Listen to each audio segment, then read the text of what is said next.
Hey guys, welcome to the Fish Room. I'm Rachel O'Leary and it's time for a Tuesday tip. Today you're going to get a kind of twofer. I'm going to show you what's going on in the 150 and tell you some of the tools that I use to maintain it as a larger tank. This is a tank that I do a lot of water changes on. Every few days I'll do 20 to 30% just because I really want to make sure that the dilution and the total dissolved solids stay really low for these hill stream fishes, and they are thriving. Almost every fish in the tank has been showing breeding behavior. It's really incredible, and I couldn't be happier. Unfortunately, some of the plants don't like the high light that I need to grow the off-walks on the rocks. Anyway, I'm going to show you, I'm going to drop some water. This is one of my homemade siphons that I use because it has a valve to turn it on and off. I'll show you that in a future video. I'm going to pull some plants and just show you some of the tools that I like to use for maintaining this particular tank. So this is my custom siphon that I've made. It's a ball valve PVC and then 2 sink strainers. And I have the ball valve so I can start and stop my water changes as needed in case I'm doing this in a small tank or there's some issue with a fish that I need to stop. And I've cut the PVC that goes into the tank to a specific length, and that can be adjusted to make it so that you're doing a 50%, a 30%, a 20%, or this, a 10%. And right now I'm just dropping the water line so that I can prune some plants and not get quite as soaked since I'm so short. I use a clip lamp clip to hold my hose in the sink. That way it doesn't fall onto the floor and flood the fish room like always. I do that constantly, but it's nice to try and prevent that.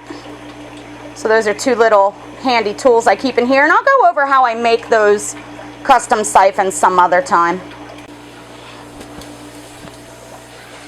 So another tool that I find invaluable in the fish room are tongs or super large tweezers, and I have multiple sets.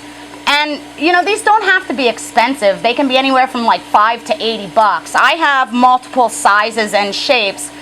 These really long ones are especially helpful in this tank for me to adjust little pieces of hardscape, pull out chunks of plant or things like that.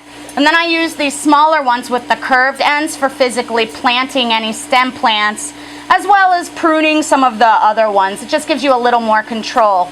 And when you're shopping for these, it's really good if you can buy them in person because you want to feel how they pinch. There's a wide range of quality out on the market, and I really would recommend, if you're only going to buy one aquascaping tool, that this would be it. And to spend a little bit of money and make sure it has a good pinch, because there's nothing more frustrating than continuously trying to plant plants and having them uproot and fly around your tank. So it looks like it's mainly the trident that is not particularly loving life here. Now I'm just pushing some of this Java fern sort of into the darkness a little more and guiding it into some of the crevices I have here. It was kind of a shame to hide all that sexy wood anyway. Another tool that's really helpful in the fish room is a good pair of extremely sharp scissors. It's nice for pruning. I got more of the Siphons for my friend Jen. It wasn't loving her tank like it loves this one. Unfortunately, she also shared duckweed with me, and I've been really fortunate to not have it in this tank so far. So I just put it in this little container to float, and I'm going to try and manually remove as much as possible. I really don't want duckweed in this tank. I'm not going to pack it as much with plants this time. I'm just going to add yet another Bucephalandra variety I had around here. This one's got longer, greener leaves, and I think it'll fill in nice. Just going to tuck that into the wood here. And my hope is that eventually these buces will just colonize the entire branches with their creeping roots. For now, I'm going to leave this chunk of narrow leaf and hope that the shade I provide that helps a little bit.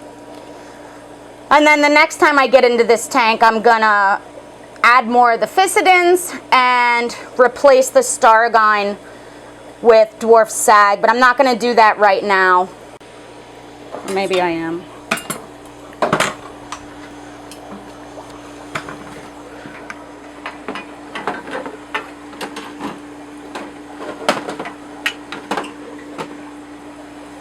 So right now I'm just going to pull out all the Styrogyne that I'm not real happy with. Again, using these super long tweezers.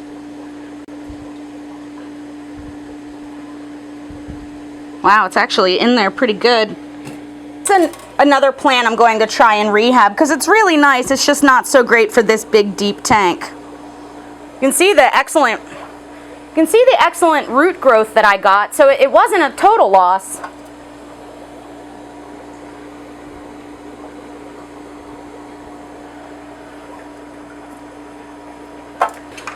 So you may have noticed I disrupted the substrate quite a bit. In the kit of tools I bought, there's this substrate tool as well, and you can just use that, sort of fluff the substrate back where you want it.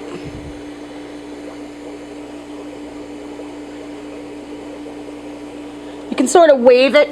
If you sort of wave it over the surface, the substrate falls into a more natural arrangement. Can also help you get some of the stuff like debris off of your rocks or your plants after you've been messing in the tank. So the Crypt Willisii I put in there is doing awesome, so I'm going to leave that. It's sent out lots of runners and is covering well. I think I'm going to leave these areas bare in this section for a while. And I actually think I like this better with some of the wood being more visible and the tighter growth of the buces. So I'm going to think on things before I add anything else. Thanks for watching. Make sure you stop by my Facebook page as well as my website, MsJinx.com, where you can find my upcoming speaking engagements, my current stock list, and information on all things nano. I also wanted to take a second to thank both PECTech and the King of DIY, Joey, for coming to the Big Fish Deal Spring event. It was an incredible event. There were over 250 people. Joey killed it with his talks, and we just had a wonderful time. And to all of you who came as well, there was a shocking number of fans that showed up to see us, and it really made it a very special weekend. I hope to see more of you there next year.